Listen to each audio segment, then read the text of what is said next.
भगवान श्री राम जनकपुर पहुंचते, जनकपुर की ओर प्रस्थान करते हैं तो गोस्वामी तुलसीदास जी ने जो शब्द का प्रयोग किया, धनुष यज्ञ सुनी रघुकुल नाथा, हर्षि चले मुनिबर के साथा।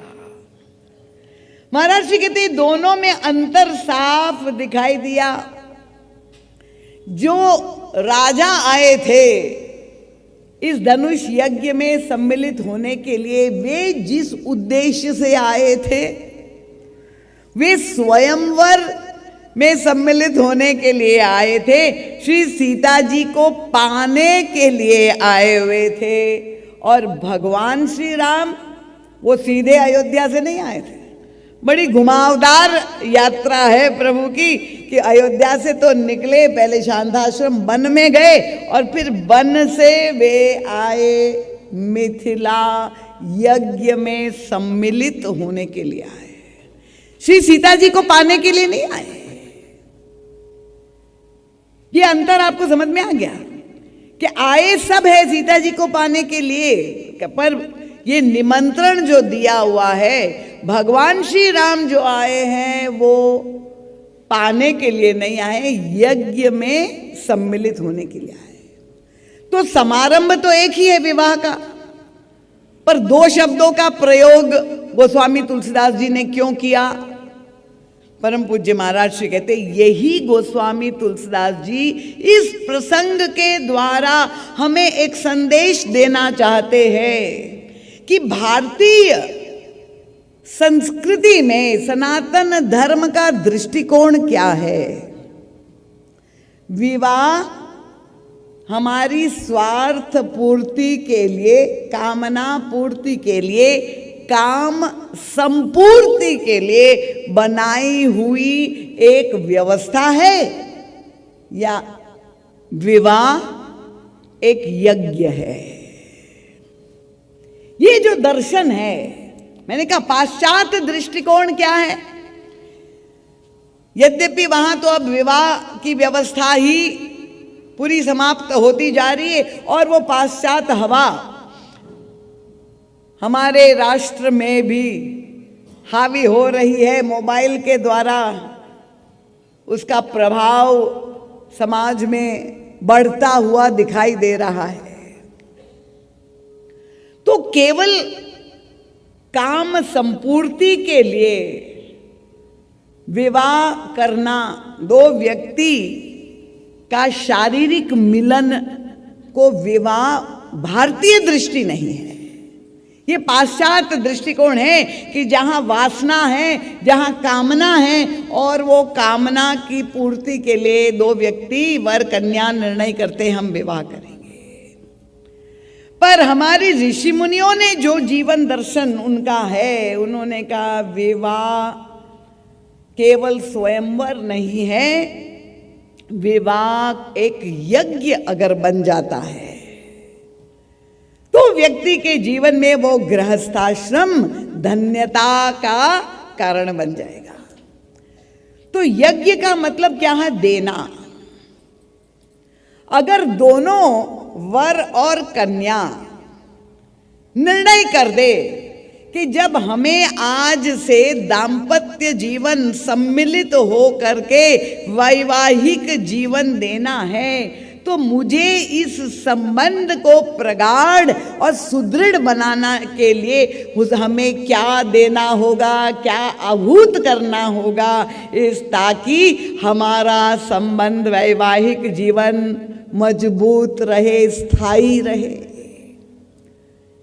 ये यज्ञ की भावना भगवान श्री कृष्ण ने गीता में यज्ञ का बहुत ही विस्तार से वर्णन किया है।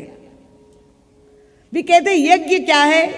यज्ञार्थात कर्मणोऽन्यत्र लोकोऽयं कर्म बंधन। जो भी कर्म तुम कर रहे हो, ये कर्म आप स्वार्थ वृत्ति से पाने के लिए, मुझे ये वस्तु चाहिए, जब स्वार्थ वृत्ति से कर्म करोगे तो ये कर्म बंधन का हेतु बनेगा। क्योंकि फलाकांक्षा लेकर के आप कर्म करेंगे कर्ता भाव से लेके कर्म करेंगे, मैं ही करने वाला हूं, तो इस तरह से आप अहमता और ममता के बंधन में बंध जाएंगे और कर्म फल पाने के लिए बाध्य हो जाएंगे। जो भी फल आपको मिले, चाहे तत्काल मिले या वो संचित कर्म हो, ये कर्म आपके बंधन का हेतु बनेगा। और स्वार्थ की वृत्ति से देखिए, विश्वामित्र जी ने जब भगवान श्री राम को ये आदेश दिया, महाराज जी कहते गुरु के रूप में, आचार्य के रूप में, संत के रूप में, ये कौन है? विश्वामित्र नाम वो सबके लिए है, जो विश्व का मित्र है, जो सबका भला चाहता है। हम लोग भी चाहते हैं ना कि हमारे मित्रों की संख्या बढ़े, शत्रुओं की संख्या कम हो, पर क्या होता है, कितना ही प्रयास करे पर व्यवहार में देखते कि शत्रुओं की ही संख्या अधिक है, मित्रों की संख्या बहुत कम है। इसीलिए परंपरा हमारे यहाँ कितनी सुंदर है, कोई भी आप पूजा पाठ का आयोजन हो और पंडित वगैरह आते हैं, पूजा के अंत में आपको आशीर्वाद क्या देते हैं? मंत्रार्था सुफला संतु पूर्णा संतु मनोरथा, आशीर्वाद देते नहीं? ये मंत्र जो मैं आपको दे रहा हूं, उसका उद्देश्य मैं आशीर्वाद दे रहा हूं कि तुम्हारे सारे मनोरथ पूर्ण हो। मंत्रार्था सुफला संतु पूर्णा संतु मनोरथा, और साथ में क्या जोड़ते हैं? शत्रुणाम बुद्धि नाशोस्ति मित्राणाम उदयस्तव। क्या दिव्य भावना है। ये नहीं कहते कि आपके शत्रु नष्ट हो जाए, ये सनातन धर्म की भावना है। शत्रुणाम बुद्धि नाशोस्ति, जो व्यक्ति की बुद्धि अपवित्र है, उसने शत्रुता पाल ली है, विरोध मुझसे पाल लिया है, उसकी शत्रु बुद्धि समाप्त हो जाए। व्यक्ति समाज समाप्त ना हो, वृत्ति समाप्त हो जाए। किसी का अहित, कितना दिव्य आशीर्वाद है। शत्रुणाम बुद्धि नाशोस्ति मित्राणाम उदयस्तव, मेरे मित्रों की संख्या बढ़े। तो यही यज्ञ कर्म में सम्मिलित होने, क्योंकि स्वार्थ से प्रेरित होके ये जितना भी व्यवहार संसार में हम कर रहे हैं, लेन देन तो का चक्र तो चल ही रहा है ना, पर व्यक्ति का स्वभाव क्या है? यही लगता है कि हमें जब कुछ देना पड़े तो हम कम से कम देकर अधिक से अधिक पाले। यही वृत्ति रहती है ना। जब देने लेने का सौदा करना पड़े, कृपया बुरा मत मानिए, पर व्यवहार में गोस्वामी तुलसीदास जी ने कहा कि हमारा व्यवहार कैसा है, तो उन्होंने कहा हाथी श्वान लेवा देई। हाथी श्वान लेवा देई का दृष्टांत उन्होंने दिया। क्या मतलब है? अब एक व्यक्ति हाथी लेना चाहता था, खरीदना चाहता था, और उसने किसी से कहा, उसके पास हाथी था, तो हाथी आप जाने कि उसकी कीमत बहुत अधिक होती है। अब इस भले मानुष को लगा कि यह हाथी जो उसके पास, उसे मुझे मिल जाए, पर उनका बदले में क्या देने को प्रस्तुत हुआ? उनका, मेरे पास एक कुत्ता है, ये कुत्ता मैं तुम्हें दे देता हूं, उसके बदले में तुम हाथी दे दो। तो उस व्यक्ति ने कहा गजब की बात कर रहे हो, हाथी का कहाँ मूल्य और कहाँ कुत्ते का मूल्य, तुम क्या बराबरी हो सकती है? हाथी के बदले में कुत्ता दे करके हाथी लेना चाह रहे।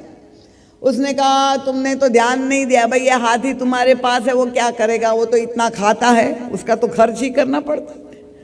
पर ये कुत्ता जो मैं तुम्हें दे रहा हूं, बड़ा स्वभाव से वफादार ये कुत्ता, और फिर वो तुम्हारी सुरक्षा भी करेगा, इसलिए तुम फायदे में ही रहोगे। चतुराई, हाथी श्वान लेवा देई संसारी व्यक्ति की। पर वो जो हाथी वाला था वो भी कम धूर्त नहीं था। उसने क्या किया?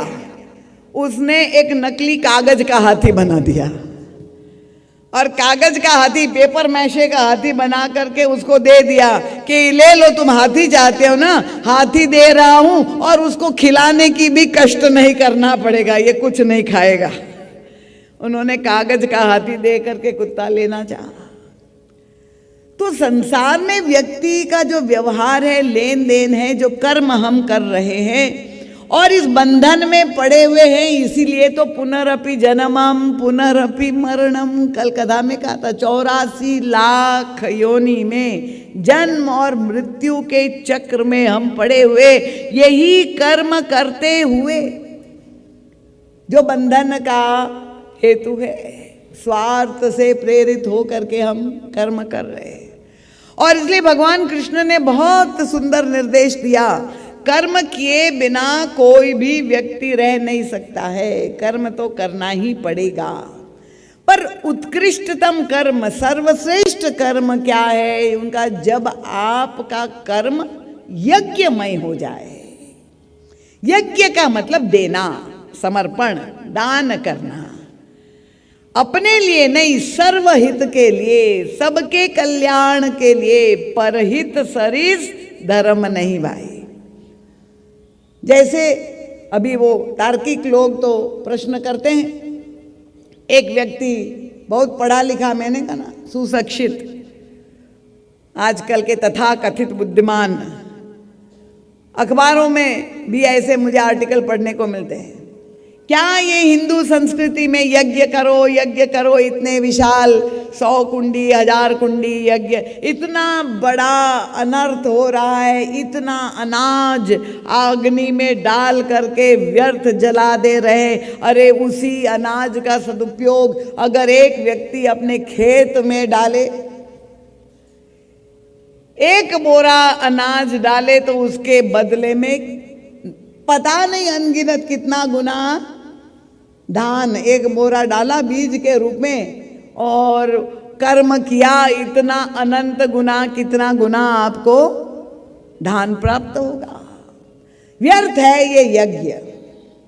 देखिए, क्योंकि अब यज्ञ में डालेंगे इतना क्विंटल, उसमें भी जौ और तिल और चावल, धान इत्यादि सारी वस्तुएं डाल, और होता क्या है, वो तो सब भस्म हो जाती है, जल करके खाक हो जाती है।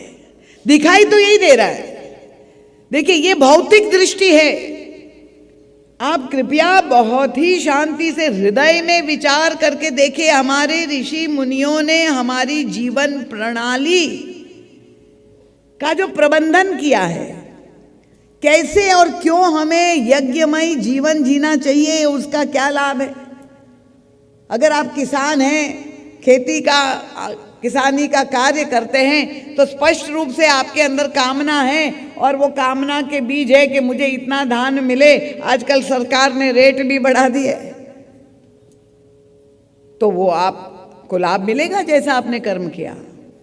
पर अगर उतना अनाज आप यज्ञ में, अगर कोई महात्मा कर रहा है और उसमें आप दान दे दे, तो क्या होगा? लग तो यही रहा है कि सारा अनाज व्यर्थ चला गया, जल के खाक हो गया। पर नहीं, आज के वैज्ञानिकों का ध्यान अब जा रहा है, जो हमारे यहाँ करोड़ों वर्ष पहले ऋषि मुनियों ने सोच लिया था। आज पर्यावरण की समस्या इतनी बड़ी बन चुकी है, पूरे विश्व में इतना प्रदूषित हो गया है पर्यावरण, और जहाँ अकाल पड़ रहा है, वर्षा समाप्त हो रही है, बारिश नहीं है, तो आप कितना ही पुरुषार्थ करें अपनी खेती में, कितना ही आप अच्छे से अच्छा बीज लाए, कितना भी खाद लाए, पर अगर वर्षा नहीं होगी तो क्या आपको धान्य मिलेगा? क्या धन उससे प्राप्त होगा? और तब हमारे ऋषि मुनियों ने कहा यज्ञ करो। यज्ञ के द्वारा क्या होगा कि वो सारी जो आहुति आप देंगे, वो भले जलता हुआ दिखाई दे, पर उससे बादल बनेंगे, और बादल जो बनेंगे उससे जल की वृष्टि होगी। और जल की वृष्टि किसके खेत में होगी? अब आप कहेंगे मैंने इतना बोरा दिया तो मेरे ही खेत में हो, तब तो हमें लाभ हुआ। उनका नहीं, बादल कहां पर जाके किस किस की खेत में जल वर्षा करेगा ये कोई नहीं जानता, कोई दावे से नहीं कह सकता है। तो सर्वहित के लिए, सबके कल्याण के लिए, सबके खेत में जा करके वो, यही है यज्ञ भाव। समझ गए? यज्ञ का मतलब केवल कुंड में आहुति देना नहीं, यज्ञ हमारा कर्म हो जाए, कर्म का स्वरूप बन जाए, जिसमें हम सबके हित के लिए, सबके कल्याण के लिए कर्म करें, उसको यज्ञ कहते। समझ में आ गया?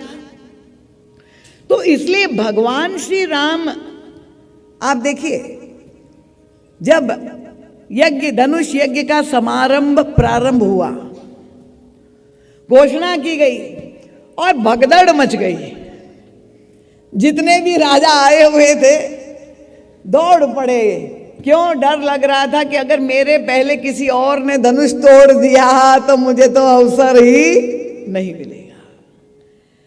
तो सीता जी को पाने के लिए सब ऐसा संघर्ष, सब प्रयास कर रहे और पूरी ताकत लगा के प्रयास कर रहे, पर क्या कोई धनुष तोड़ पाया? तोड़ पाया कोई? देवियां कृपया सामने, हाँ या ना? नहीं तोड़ पाए। हाँ, तब तो हम समझे आप सजग है। अब स्थिति क्या हुई? जब सब पुरुषार्थ कर चुके थे और किसी के द्वारा धनुष नहीं टूटा, महाराज जनक, महान ज्ञानी वैरागी, उस समय उनका जो स्वरूप और स्वभाव प्रकट हो गया, इतने निराशा युक्त हो गए। कुंवरी कुंवारी रहेऊ का कहू, तजहु आस, निज निज गृह जाऊ। आशा छोटी, जाओ अपने अपने घरों को, आप मत चले जाइए। हाँ, पहले आप सुन लीजिए फिर जाइएगा। तजहु आस, निज निज गृह जाऊ, लिखा न विधि वैदेही विवाह। इतना बड़ा ज्ञानी महाराज जनक आज इतने व्याकुल हो गए, धनुष तोड़ने वाला कोई नहीं, पर भगवान राम नहीं उठे, बैठे रहे। एक दिन पहले पुष्प वाटिका के लीला में ऐसे प्रेम में ऐसा लग रहे थे कि प्रभु श्रृंगार की पराकाष्ठा में उनमें कवित्व भी उदय हो गया, कलाकार भी बन गए। श्री किशोरी जी का चिंतन करके भ्रमर वृत्ति से करत बत कही अनुज सन मन सी रूप लुभान, मुख सरोज मकरंद छवि करई मधुप इव पान। इतने रूप प्रभु इस तरह से अनुरक्त हो गए थे श्री किशोरी जी का दर्शन करके। और आज जनक चिल्ला रहे, विलाप कर रहे, रुदन कर रहे, पर भगवान राम उठ ही नहीं रहे, बैठे पे निश्चेष्ट। सुनैना जी भी व्याकुल है और हमारी स्वामिनी श्री किशोरी जी भी आकुल व्याकुल हो रही है। देखिए भगवान राम क्यों नहीं उठे? क्योंकि भगवान श्री राम के हृदय में पाने की कोई इच्छा कामना नहीं है। वो तो जानते ही है कि सीता तो मेरी ही अभिन्न शक्ति है, मुझे कोई पाना वाना नहीं है, वो तो मेरी ही है। क्योंकि गिरा अर्थ जल बीच सम, ये तो लीला करके दिखा रहे, कामना से नहीं आए हैं, सीता को पाने की स्वार्थ ले करके स्वयंवर में सम्मिलित होने के लिए नहीं आए हैं। तो किस लिए आए? वो तो यज्ञ में सम्मिलित होने के लिए आए, इसलिए बैठे रहे। और तब अवसर आया, किसना? गुरु विश्वामित्र जी ने आह्वान किया, उठहु राम, राम उठो। गुरुदेव का आदेश हुआ। क्यों उठे? उनका क्या करे? क्यों उठे? उनका भंजौ भव चापू, भगवान शंकर का धनुष तोड़ने के लिए उठो। क्यों? सीता जी को पाने के लिए? गुरु विश्वामित्र ने कहा नहीं, उठऊ राम भंजन भंजऊ भव चापू मेटहु तात जनक परिताप। ये जनक का परिताप मिटाने के लिए उठो महाराज और धनुष को तोड़ो। और तब भगवान श्री राम उठे और उनके द्वारा धनुष भंग संपन्न हुआ। तो प्रभु ने बताया सीता जी को पाने का मार्ग, लक्ष्मी को पाने का मार्ग, आदर्श मार्ग क्या है। यज्ञ मार्ग से अगर आपके जीवन में लक्ष्मी जी, सीता रूपी लक्ष्मी आएगी। एक लुटेरा डकैत, क्योंकि आजकल का युग गति का युग है, सब कुछ फास्ट, भोजन भी फास्ट फूड, और फिर ट्रेन भी बुलेट ट्रेन, फ्लाइट में जाना है जेट फ्लाइट, जेट युग है, हर चीज तेजी से चाहिए। तो पैसा भी क्विक मनी, फास्ट मनी, जल्दी से हमें धनवान हो जाए, जल्दी से हम जो है संपन्न हो जाए, करोड़पति बन जाए। कौन बनेगा करोड़पति? कम से कम समय में, छोटे मार्ग के चक्कर में। ये रावण का मार्ग है। धनुष यज्ञ में सफल रावण नहीं हुआ, पर सीता जी को पाना है। क्या करे? अपहरण करो, चोरी करो। क्या रावण सफल हुआ? तात्कालिक रूप से, बहिरंग रूप से देख करके लगा थोड़ी देर के लिए कि सीता जी को ले करके वो आ गया लंका में, पर क्या उन्होंने प्राप्त किया? और तब ये जो हमारे राष्ट्र में भ्रष्टाचार एक बहुत बड़ी समस्या,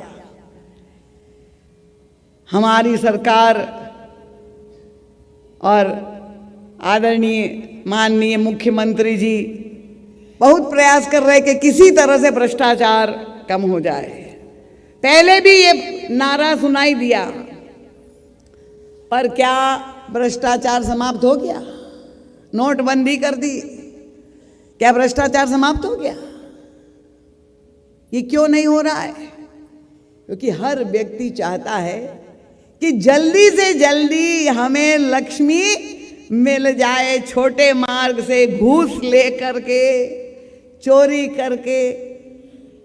सीता जी अगर रावण के मार्ग से आएगी बंधुओं, तो वो आपके लिए कल्याणकारी नहीं होगी। तालियां कमजोर है, इसलिए आपको अच्छा नहीं लग रही कथा।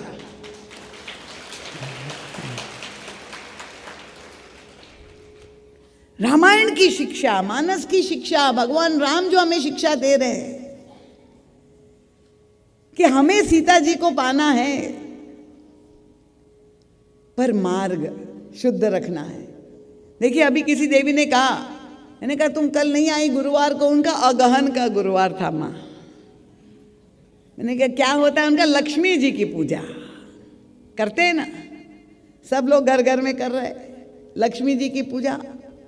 पर लक्ष्मी जी की भी पूजा आप कर रहे हैं उनको प्रसन्न करने के लिए, तो हमारे शास्त्र में ये बताया लक्ष्मी जी की पूजा अकेले कभी नहीं करनी चाहिए। किसके साथ करनी चाहिए बताइए? लक्ष्मी जी के साथ किसकी पूजा करनी चाहिए? हाँ, बहुत अच्छी बात है। या तो नारायण के साथ करें, और या तो दीपावली में जो आप लक्ष्मी जी की पूजा करते, किसके साथ करते? गणेश जी के साथ। बहुत अच्छा। गणेश और लक्ष्मी, अकेले लक्ष्मी नहीं, गणेश के साथ क्यों? देखिए, हमारे गुरुदेव तो सब वस्तुओं पे बहुत ही सूक्ष्मता से विचार करते हैं। और कोई देवता क्यों नहीं? गणेश जी का नाम क्यों लिखा गया? उनके साथ क्यों? उनके भैया गणेश जी अन्य देवता है, उनके जो वाहन है वो तो पक्षी है, कार्तिकेय जी को कह देते। भाई गणेश जी का वाहन क्या है? चूहा। और चूहा की गति सबसे धीमी। जितने भी पशु पक्षी है उसमें सबसे धीमी चाल से चलने वाला जो प्राणी है वो है चूहा। और ये हमारे बुद्धि के विवेक के देवता गणेश जी भले मानुष चूहे पे बैठ करके आते हैं। इसका मतलब क्या हुआ कि हमारे जीवन में लाभ हो, लक्ष्मी जी आवे पर गणेश जी के साथ आए। इसलिए लिखा जाता है, जब दीपावली में आप लिखते हैं खाता, जो व्यापारी लोग होते हैं तो लिखते हैं दो शब्द, शुभ लाभ। लिखते हैं कि नहीं? आपने घर पे भी लिखते हैं ना, शुभ लाभ। ये शुभ लाभ का मतलब आपने ध्यान दिया कि नहीं, कि लाभ अशुभ भी हो सकता है। अगर लाभ हो और वो आपके लिए अकल्याणकारी हो तो ऐसा लाभ आप चाहेंगे। इसलिए हमारे यहाँ विधान है, शुभ लाभ हो, गणेश जी के साथ लक्ष्मी आए, भले मंथर गति से आए पर हमारे लिए कल्याणकारी हो। बड़े बुद्धिमान श्रोता है, मतलब समझ रहे, मैं इतने धीरे, मैं भी मंथर गति से इसलिए चल रही हूँ। और मुझे हमारे गुरुदेव का संस्मरण याद आ गया। बम्बई में कथा चल रही थी और हमारे गुरुदेव कथा के बाद जो है एक भक्त ने कहा कि महाराज जी आपको हमारे घर में गृह में चरण रखना है। यहाँ भी कई भक्तों ने मुझे निवेदन किया कि दीदी माँ हमारी दुकान पे, हमारे घर पे आप पधारे। तो महाराज श्री कथा के बाद जो है उनकी गाड़ी में बैठ करके जा रहे थे और वो नवयुवक था, छोटी उम्र का, गाड़ी चला रहा था। महाराज जी आगे की सीट में बैठे थे। अब बहुत तेजी से वो गाड़ी चला रहा था। बम्बई की सड़कें बड़ी, उस समय तो बड़ी चौड़ी चौड़ी 8 लेन रोड। महाराज जी ने कहा भैया धीरे चलाओ, धीरे चलाओ, बहुत तेजी से नहीं, धीरे चलाओ। बार बार महाराज जी उनको टोके, भैया धीरे से चलाओ। तो उस बालक से रहा नहीं गया। उन्होंने एक अन्य संत का नाम लेकर महाराज जी से कहा कि गुरुजी वो भी हमारे यहाँ आते हैं और जब भी आते हैं मैं, हमारे घर हम उनको निमंत्रित करते हैं और मैं उनको जब अपने घर ले जाता तो वो कहते हैं कि और तेज चलाओ, और तेज चलाओ गाड़ी। आप कह रहे और धीरे चलाओ, धीरे चलाओ। महाराज जी हमारे बड़े विनोदी थे। गुरुदेव ने कहा उनका नाम लेके कि भाई ठीक है वो प्रणम्य है, वो आज के युग के जेट युग के संत है और मैं गणेश युग का हूं।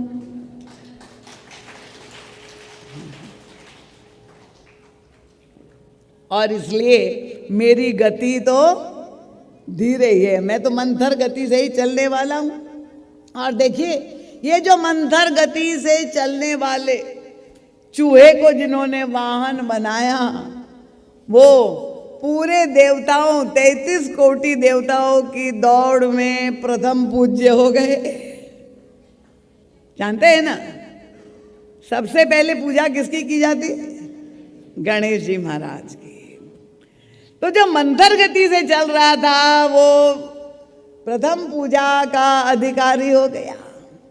इसीलिए ये स्पष्ट हो गया आपको कि विवाह जो है वो हमारे यहाँ स्वयंवर ही नहीं है, ये धर्म को जोड़ा गया यज्ञ भाव का मतलब काम संपूर्ति के साथ जब धर्म जुड़ जाता है तो विवाह के द्वारा केवल 2 व्यक्तियों का मिलन ही नहीं है, उसका उद्देश्य अवश्य है क्योंकि मूल में काम घटक है विवाह में। पर जब संतान की उत्पत्ति होगी, वंश की वृद्धि होगी, तो जिस भाव से, जिस संस्कार से वो संतान की उत्पत्ति हो वो स्वयं माता पिता के लिए तो कल्याणकारी हो, पर वो ऐसा बालक, ऐसे समाज के को ये नव दंपत्ति एक ऐसा योग्य व्यक्ति दे जो समाज का भी कल्याण करे, जो धर्म के लिए भी उपादेय है और जो राष्ट्र के लिए भी परम कल्याणकारी हो।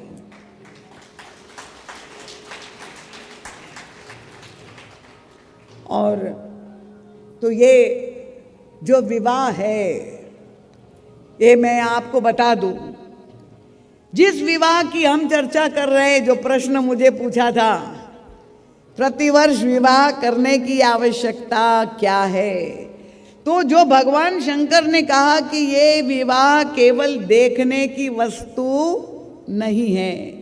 आप सब जब इस विवाह के समारंभ में सम्मिलित हो तो हृदय विचारहु धीर धरी सिय रघुबीर विवाह, ये कोई साधारण संसारिक व्यक्ति का विवाह नहीं है, ये साक्षात भगवान और भक्ति देवी का मिलन का प्रसंग है। और ये बड़ा सौभाग्य है, प्रभु जिन्हें निमित्तत्व दे दे। देखिए, ये हमारी सुनैना जी और जनक जी यहाँ पर विराजमान होंगे, बैठे होंगे कहीं। मुझे शायद दुबे जी ने ही कहा, जब मैंने चर्चा चलाई, मैंने, क्योंकि मुझे पता चला कि उन्हें कोई कन्या प्राप्त नहीं है, तो मैंने कहा ये तो बहुत अच्छी बात है कन्यादान। तो उन्होंने कहा नहीं नहीं, मैं तो 16 बार कन्यादान दे चुकी हूँ, और क्या क्या कई कई दान दिए हैं। तो मैंने मन ही मन यही सोचा कि जितने भी दान आपने दिए हो, कितनी कन्याओं के दान दिए हो, पर ये सभी दान का फल है कि इस बार आपको सीता जी का दान देने का ये सौभाग्य मिला है। ये अन्य कन्यादानों की तरह उसे मत समझिएगा, ये एक असाधारण भगवान श्री राम का विवाह है। और ये विवाह के इतने कोण हैं, समय तो बहुत आगे बढ़ गया है। आप लोग सुनना चाहते हैं, नहीं तो और सुनना चाहते, कोई उठ के तो नहीं चला जाएगा ना। अगर सुनना चाहते तो कुछ और पक्षों की चर्चा हो जाए, क्योंकि एक ही दिन अब बाकी है। पर मैंने विस्तार से ये जो प्रश्न था, किसी के मन में आया था, इसलिए उसका उत्तर दिया। अब गत कल आपके समक्ष मैंने 2 विधानों की चर्चा की थी, एक कन्यादान और दूसरा पाद प्रक्षालन। आप भूल नहीं गए होंगे, उसमें जो संदेश दिया गया कन्यादान के द्वारा, जो सीख दी गई कि कन्या पक्ष क्यों देने वाले हैं, उसके अंतःकरण में ये अभिमान ना हो जाए कि हम बड़े हैं। तो लेने और देने का कौशल क्या है, भगवान श्री राम ने हमें ये लीला करके दिखाया, यही अनुभव करवाया कि लेने वाला बड़ा है, देने वाला बड़ा नहीं है। उसने ले करके हमारी कन्या को लेकर हमें उपकृत किया है, हमें देने का सुअवसर दिया है, दानदाता बनने का गौरव दिया है। जब कोई लेने वाला हो तभी तो आप दानी बन सकते हैं। अगर मान लीजिए आप निर्णय करें, कोई दान देने को प्रस्तुत हो और कोई लेने वाला ना हो, क्या वो व्यक्ति दान दे पाएगा? तो भावना क्या है, बड़ी सूक्ष्म, कि व्यक्ति दान दे करके अभिमान को ना बुला ले। तो ये विनम्रता, निरंकारिता की वृत्ति से दान दे, और लेने वाला भी यह अनुभव करे कि अगले व्यक्ति ने जो दान दे करके कितना बड़ा उपकार हम पर किया है, और वह गौरव उन कृतज्ञता के भाव से ग्रस्त होके कभी ना भूले कि अगले व्यक्ति ने जो दिया है उनके प्रति हमें भी अनुग्रहित अनुभव करना चाहिए। इस भाव से जब लेन देन होगी तब तो ये कन्यादान सार्थक होगा। और वो कन्या तो केवल एक इकाई है। दान किसका देना है? हमें अपनी ममता का दान देना है। कन्या तो केवल माध्यम से है। अगर जिस माता ने अपनी ममता का दान कन्यादान के समय नहीं दिया तो वो निश्चित रूप से कहीं ना कहीं अपनी पुत्री के उस ससुराल में हस्तक्षेप इसी तरह से हो रहा है। ये बिल्कुल सामाजिक रूप से यहाँ पर प्रमाण हो गया। अगर वो हस्तक्षेप करती रहेगी अपनी ममत्व की वृत्ति से कन्या के जीवन में, तो वहाँ पर भी कोई न कोई उपद्रव पैदा होगा, वहाँ भी अशांति होगी। आज फिर से ताली जो बजी है वो पुरुषों की ओर से बजी है। देखिए, मतलब सब अनुभव कर रहे हैं कि माताएं, तो आप लोग अपनी जो ममता और अहमता, ये दोनों से मुक्त होने के लिए हमारे ऋषि मुनियों ने कन्यादान और पाद प्रक्षालन का ये विधान निर्मित किया। अब उसके बाद जो अगला विधान आता है वो है भांवर। भांवरी पड़ती है, जानते हैं ना कि जहाँ पर अग्निदेव प्रज्वलित है, यज्ञ कुंड है, और अग्निदेव को साक्षी मान करके और वर कन्या उसकी जो है वो भांवर करते हैं। वो प्रत्येक विवाह में होता है। पर भांवर पढ़ने के लिए जब वर कन्या खड़े होते हैं तो उस समय पंडित आचार्य क्या करते हैं, उन्होंने कहा ऐसे दोनों अकेले अकेले भांवर नहीं पढ़ सकते हैं। क्या करना होगा, उनका दोनों के बीच में गांठ बांधनी होगी। उसको कहते हैं ग्रंथि बंधन। ये ग्रंथि बंधन की परंपरा सब जानते हैं ना, चाहे वो कोई भी विवाह हो, किसी भी प्रांत में हो, पर ये ग्रंथि बंधन शास्त्रीय वैदिक रीति है। तो ग्रंथि बंधन में क्या होता है कि जो वर का दुपट्टा होता है और जो उसकी होने वाली वधू है उसकी चूनर होती है, वो दोनों के छोर ले करके और उसको गांठ बांधी जाती है। तो विचित्र बात है, अभी तक तो वे दोनों अकेले स्वतंत्र थे, अब दोनों को बांध दिया गया। तो क्या बंधन में डाल दिया? और ये गांठ जो बांध दी तो क्या जीवन भर गांठ बांधे बांधे चलते रहेंगे क्या? तो ये ग्रंथि बंधन का उद्देश्य क्या है? अब हमारे गुरुदेव तो सोचते हैं, उनका तो वे कोई रूढ़िवादी सोच तो नहीं, परम पूज्य महाराज जी की सोच बड़ी व्यापक है। महाराज जी कहते कि यहाँ गांठ बांधने को इतना महत्व दिया गया, नेग है। कुछ लोगों के यहाँ तो बहन जब गांठ बांधती है, कुछ लोगों के पंडित है तो नेग भी दिया जाता है ग्रंथि बंधन करने का। पर गांठ शब्द का प्रयोग व्यवहार में नकारात्मक अर्थों में भी प्रयोग किया जाता है।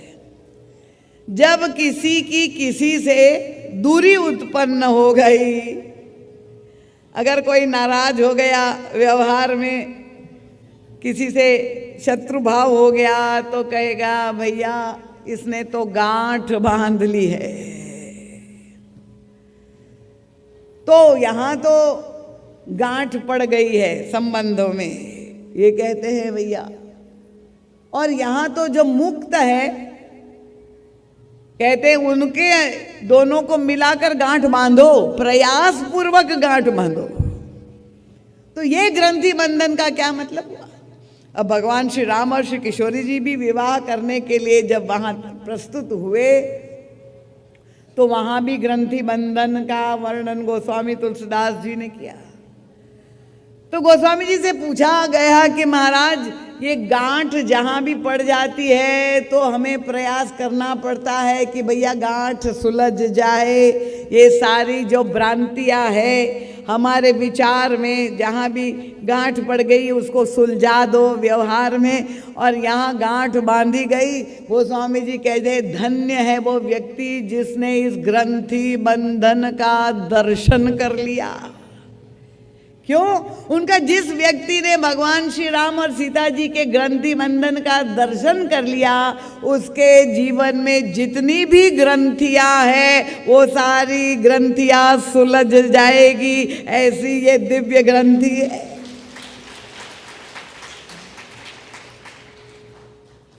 अब ये ग्रंथियां कौन सी है? तो मैंने कथा में एक बार कहा था कि ये ही तो जीव के सामने समस्या है बंधन की, कि जन्म मृत्यु के चक्र से हम मुक्त होना चाहते हैं पर हो नहीं पा रहे। किसकी गांठ बढ़ गई है? ज्ञानियों ने कहा जड़ चेतन ही ग्रंथि परी गई। जड़ शरीर, चेतन आत्मा, तो जड़ चेतन ही ग्रंथि परी गई, यद्यपि मृषा छूटत कठिनाई। गोस्वामी जी बड़ी पहेलियां बुझा रहे। गांठ कौन सी पड़ गई? उन्होंने कहा तुम कौन हो? उनका आत्मस्वरूप साक्षी दे रहे। देखे, पूरी व्यष्टि हमारे नहीं, समष्टि साथ में है। तुम आत्मस्वरूप हो, पर हम किसी को भी पूछे तो वो अपना परिचय देह के रूप में ही देता है। उसको यही लगता है कि मैं तो शरीर हूं। और शास्त्र कहता है ये शरीर नहीं हो तुम, शरीर नश्वर है। तुम, ये शरीर तो आज है कल नहीं रहेगा, पर तुम आत्मस्वरूप हो, आत्मा अजर अमर है। ये शास्त्र ने वर्णन किया। अब हमारे सामने यही गुत्थी हो गई। हमें प्रतीत हो रहा है हम शरीर है और ऋषि मुनि कह रहे तुम आत्मा हो। अब क्या है सच? गोस्वामी जी कहते जड़ चेतन ही ग्रंथि परी गई। पर विचित्र बात है कि जड़ चेतन को कैसे बांधेगा? प्रश्न ये, जड़ अगर पड़ा हुआ है तो उसमें तो सामर्थ्य नहीं कि वो चेतन को बांध दे, पर उनका ग्रंथि है तो क्या करे? उनका ग्रंथि खोलो, गांठ खोलो। कैसे खुलेगी? उनका अंधकार में बैठ करके तो गांठ नहीं खुलेगी।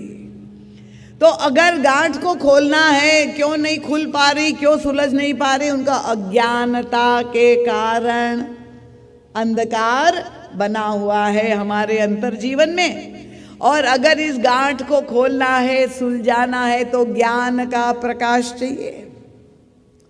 तो ये ज्ञान का प्रकाश के लिए क्या करना होगा? तुम्हें साधना करनी होगी। कौन सी साधना? उनका ज्ञान का दीपक जलाओ।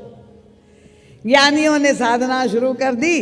गोस्वामी तुलसीदास जी ने उत्तरकांड में उसका विस्तार से वर्णन किया है। सात्विक श्रद्धा धेनु सुहाई, जो हरि कृपा हृदय बसाई। 2 ग्रंथ है ज्ञान दीपक नाम के, यहाँ आए हुए हैं, उपलब्ध है। कृपा पूर्वक जो इस मार्ग पे चलना चाहता हो, जिज्ञासु, जरूर ये ग्रंथ खरीदे। मेरे पास समय नहीं कि मैं व्याख्या करूं। 2 ग्रंथ महाराज जी ने लिख दिए। तो ज्ञानियों ने कहा कि ज्ञान का दीपक जलाओ। जब प्रकाश होगा तब वो, जब उनके प्रकाश में ग्रंथि खोलने का प्रयास किया, देखा कि कोई ग्रंथि है ही नहीं। ग्रंथि का भ्रम हमें हो गया था। अगर वास्तव में कोई गांठ होती तब तो खुल जाते, पर अगर गांठ का भ्रम हो गया तो वो भ्रम को दूर भी करना होगा। इसे उनका यद्यपि मृषा छूटत कठिनाई। अब भक्तों ने कहा कि महाराज हमारे लिए ये साधना करना संभव नहीं है, हम तो कोई साधना नहीं कर पाएंगे। पर ये गांठ पड़ी हुई है और बंधन में हो, मुक्त होना चाहते हो, तो क्या उपाय है? भक्त बड़े चतुर है। भक्तों ने कहा जिसने हमें बांधा है वही छोड़े। गोस्वामी तुलसीदास जी ने कहा है श्रुति विदित उपाय सकल सुर, के ही दीन निहोरे। शास्त्र में इतने उपाय बताए हैं ये गांठ खोलने के, इतनी साधना की पद्धति बताई है। योग मार्ग है, ज्ञान मार्ग है, कर्म मार्ग है, और वो शरणागति मार्ग है। कितने मार्ग है। इतने विचारक हुए, सबने अपनी अपनी जैसी अनुभूति, उन्होंने कहा है श्रुति विदित उपाय सकल सुर, के ही दीन निहोरे। ये दीन कहाँ कहाँ जाए और किस किस को माने और किस किस पद्धति से हम ये साधना करें, मेरे लिए संभव नहीं। गोस्वामी जी वो हम सबके हितार्थ प्रतिनिधि बन करके प्रभु से प्रार्थना करते हैं। तुलसीदास यह जीव गोस्वामी प्रभु से प्रार्थना करते हैं यह जीव मोह रजु जे ही बांधे सोई छोरे। इनका प्रभु ये मोह माया के बंधन में मैं और मोर तोरते माया कहते न, क्या बताए, हम कथा सुनना चाहता है पर ये मोह माया के बंधन में फंसे हुए हैं। ये माया बांधती है, मोह बांधता है, और इसलिए गोस्वामी जी ने कहा कि हम मोह माया में फंसा हुआ ये जीव, उसके लिए संभव नहीं है प्रभु। और इसलिए आपसे प्रार्थना है कि ये मोह और माया, आखिर में माया को बनाया किसने? माया नाथ तो आप ही है, और जब आप माया नाथ है, आपने ही इस माया का चक्कर चलाया, तो आप ही हमें बंधन से मुक्त करे, हमसे कुछ नहीं हो पाएगा। प्रभु ने कहा ठीक है, चलिए तुम माया के बंधन में बंधे हो, उनका लाओ शस्त्र, तलवार ले आओ, मैं अभी ये माया का बंधन काट करके तुम्हें मुक्त कर देता हूं। गोस्वामी जी कहा नहीं नहीं प्रभु, ये अगर आप काट देंगे इस बंधन को, जिस धागे से बंधे, तो ये रस्सी बेकार हो जाएगी। तो प्रभु ने कहा इसमें तुम्हें क्या फर्क पड़ता है, तुम तो मुक्त हो जाओगे, बंधन से छूट जाओगे, रस्सी व्यर्थ हो जाएगी। तुम कहा नहीं प्रभु, ये आपको शोभा नहीं देगा, क्योंकि ये तो अनाड़ियों का काम है काट देना, अशोभनीय है। आप तो खोल दीजिए और रस्सी भी व्यर्थ ना हो जाए। अब देखिए भक्त कैसे कैसे अपनी शर्तों को प्रभु पर लादता है और प्रभु को मनवाता है, और प्रभु झुकते चले जाते हैं। प्रभु ने कहा ठीक है, और प्रभु ने रस्सी खोल दी। अब भक्त को बंधन मुक्त कर दिया। प्रभु ने जहां रस्सी खोल दी, गोस्वामी जी ने कहा प्रभु लाइए वो रस्सी हमको दीजिए। प्रभु आश्चर्य से देखने लगे, क्या करोगे तुम इस रस्सी को? उनका प्रभु बहुत दिनों तक आपने इस रस्सी से हमको बांधा, अब हम आपको इस रस्सी से बांधेंगे, और तब ना आपको पता चलेगा कि बंधन कैसा लगता है। हम देखिए भक्तों का चातुर्य है। और इसलिए गत कल मैंने आपके समक्ष ये महाराज बलि की कथा कही थी, भूल तो नहीं गए? बलि की कथा में क्या आता है कि बलि को प्रभु ने अहमता से दान दे रहा हूं, वो प्रभु ने उसका अभिमान नाप लिया, अहमता और ममता से मुक्त कर दिया, और उसका जो है 3 पग के द्वारा उसका अभिमान नाप के अंत में बलि पाताल लोक में चला गया।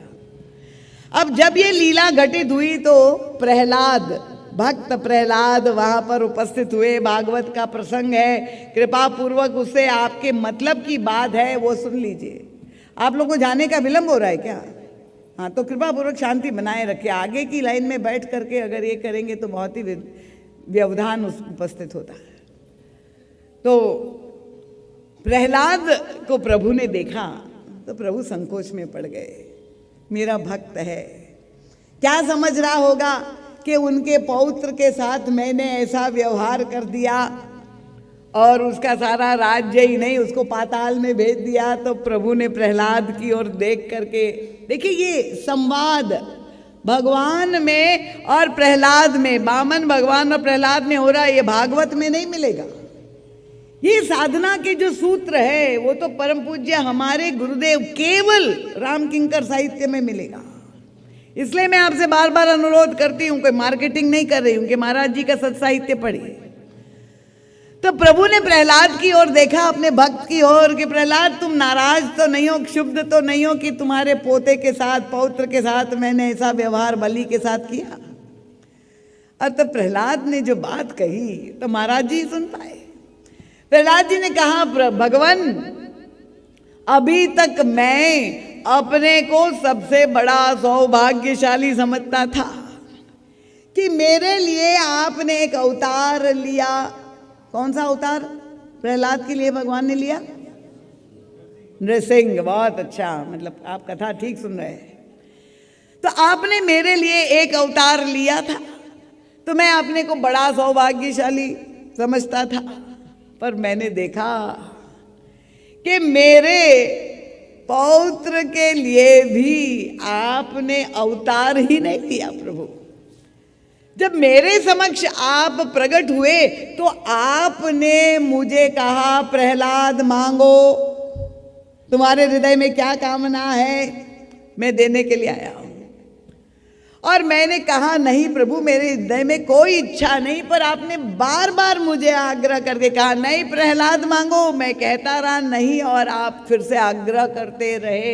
तब मैं समझ गया कि मेरे अंदर कामना की वृत्ति छिपी हुई है और मैं अपनी सकामता को समझ नहीं पाया हूं। निश्चित रूप से मैं सकाम था, इसीलिए आपने बार बार मुझे कहा, मांग लो प्रहलाद, मांग लो।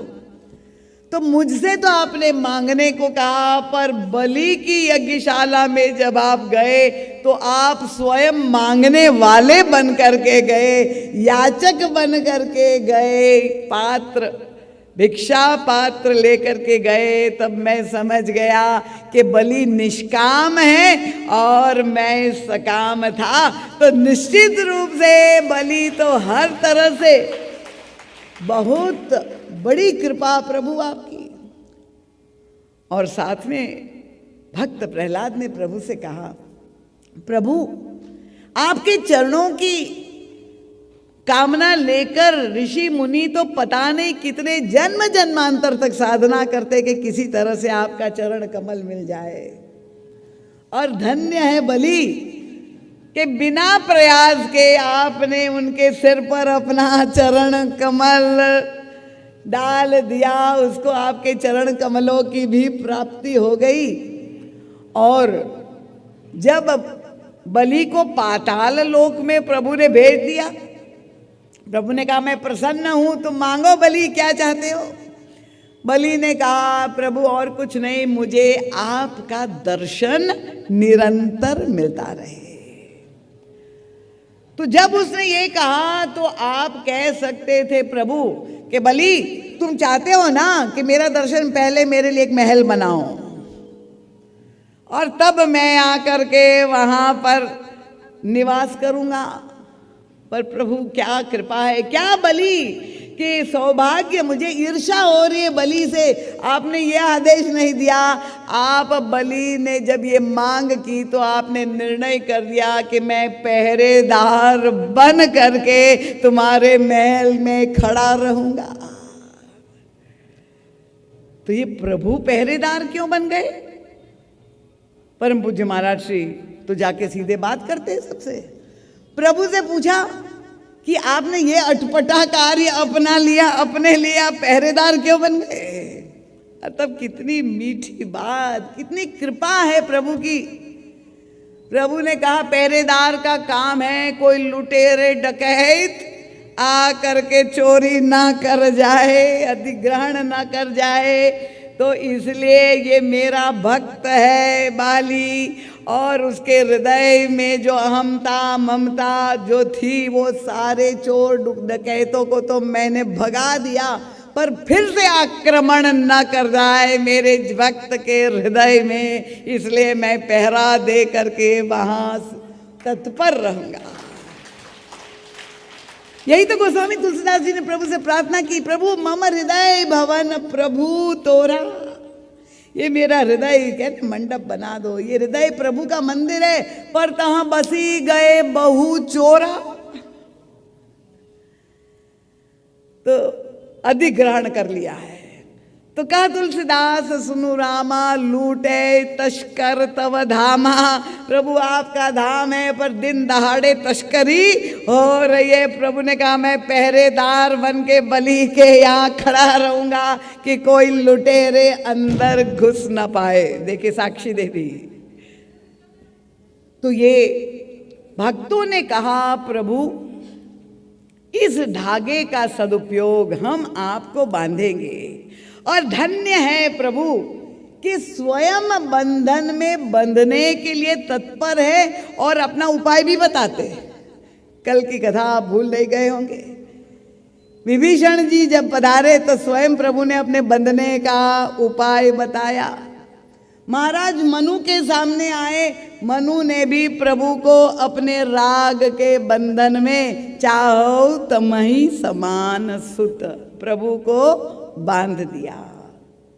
तो ये गांठ ग्रंथि बंधन की जो प्रक्रिया है वो इतना दिव्य चिंतन है परम पूज्य महाराज श्री का।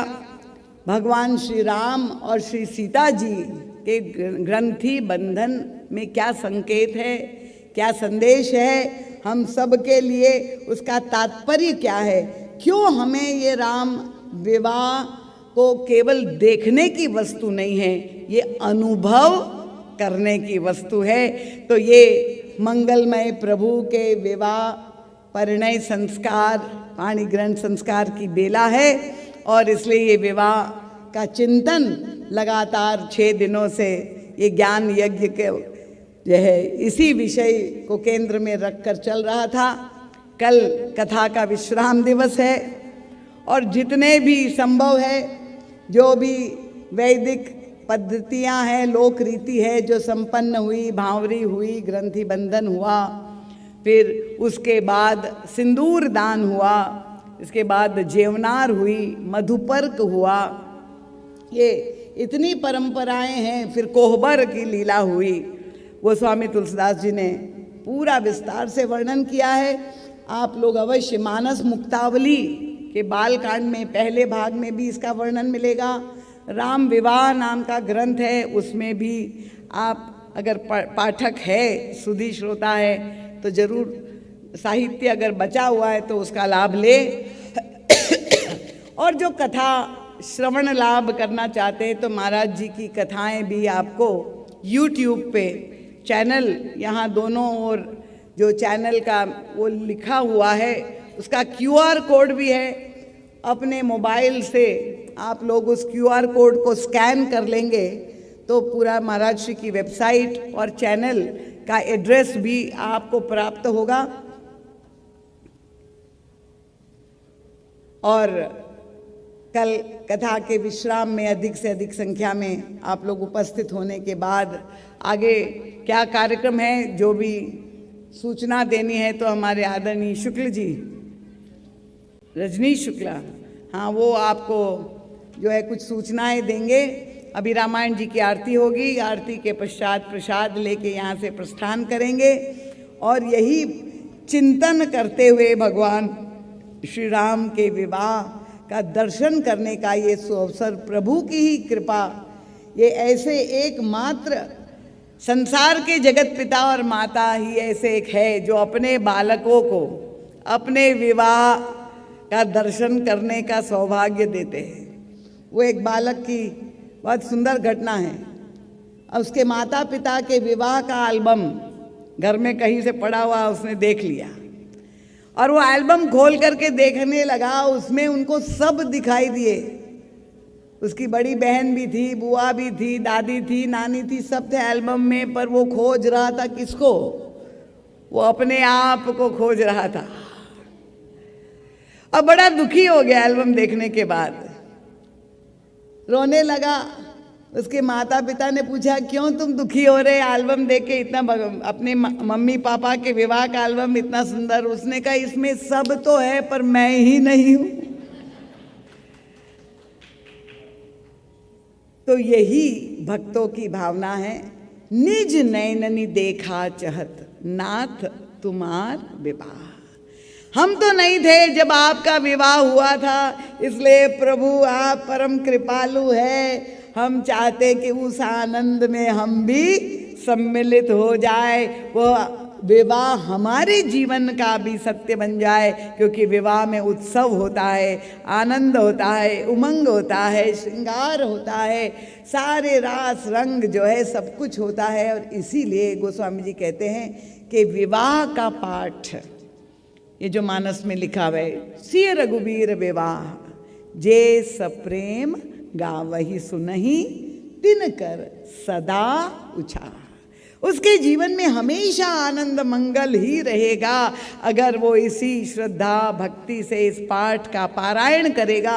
और इसलिए आपसे भी मैं अनुरोध कर रही हूँ कि आप लोग सब मानस का पाठ करें, अपने जीवनचर्या का उसको अंग बनाएं और अपने जीवन में ये जो भी नाना प्रकार की दुख, पीड़ा, कष्ट, संघर्ष, समस्याएं हैं, वो सारी समस्या अगर अर्थ जनित समस्या है तो वो भी समाधान महाराज श्री कहते विवाह के द्वारा होता है। क्योंकि महाराज जनक ने इतना दान दिया, इतना दहेज दिया अपनी पुत्री को, और वो सारा दहेज ले करके महाराज दशरथ गए अयोध्या, पर क्या महल में बंद कर दिया? नहीं, कहते अयोध्या की जो है बॉर्डर से बाहर, सीमा से बाहर, वो जितना दहेज महाराज जनक ने अपनी पुत्रियों को दिया था वो सब वहां पर रख दिया, और सब लोगों को कहा कि जिसको इसमें से जो चाहिए वो ले जाए। तो अर्थ जनित समस्या का भी समाधान हो गया। महाराज जी से किसी ने कहा था, महाराज जी दहेज लेना चाहिए कि नहीं?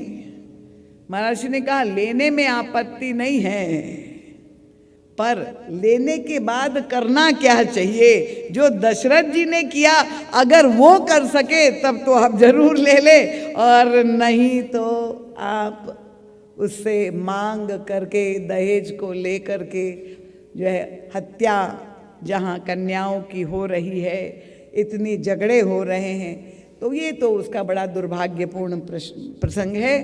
तो अर्थ जनित समस्या, काम जनित समस्या, अहंकार जनित समस्या, मोह जनित समस्या, ये जितने भी विकार है हमारे जीवन में, उन सारी समस्याओं का समाधान ये विवाह प्रसंग के द्वारा प्राप्त हो सकता है। श्री राम किंकर प्रभु